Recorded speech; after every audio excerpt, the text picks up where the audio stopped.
On the third item of the second exam, we have a machine. We're asked to find the force in the hydraulic cylinder AB.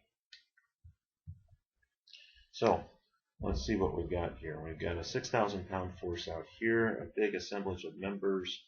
But if we look at all this big arm sitting out here, and oh, look, if we pull the pins at C, pull the pins at either B or A, I think I'll actually do it at A, then we have a nice little simplified kind of system here. So, 3x diagram of our tree arm to A and C. And what we can do is put our little representation of our stuff at the end out here. A big old 6-kip force.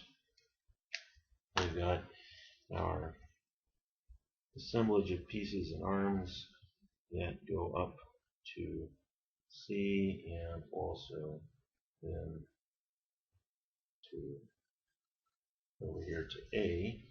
And I'm just going to close off the box like that. We're going to have then two pin forces here at C, and then we'll have the compression force in the hydraulic cylinder, AB, and there's our free body diagram. Right? The orientation of that member is that there's your alpha. Its rise is 3.6 over this 2.4, so the geometry here is that tangent of alpha is going to be equal to rise over run. That's 9.2, and that's going to tell us that our tangent of alpha is such and so, and alpha is about 21.37 degrees.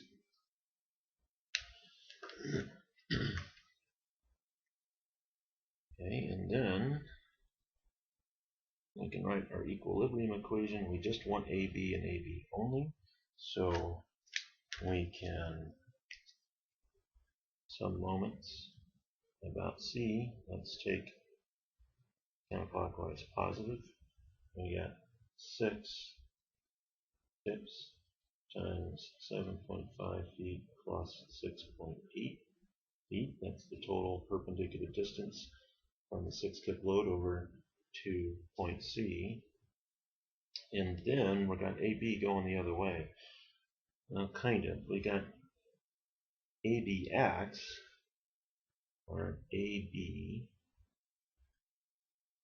times cosine of alpha. That's ABX times that height, which is 3.6 plus the 0.6. And then we've got, oh, wait a minute, ABY is going the other way, so AB times sine of alpha times its moment arm, that's 6.8 feet, that then equal to 0. And if I have done the calculator manipulation right, then therefore AB is going to equal 59.9 kips, and it is shown in compression. There you go.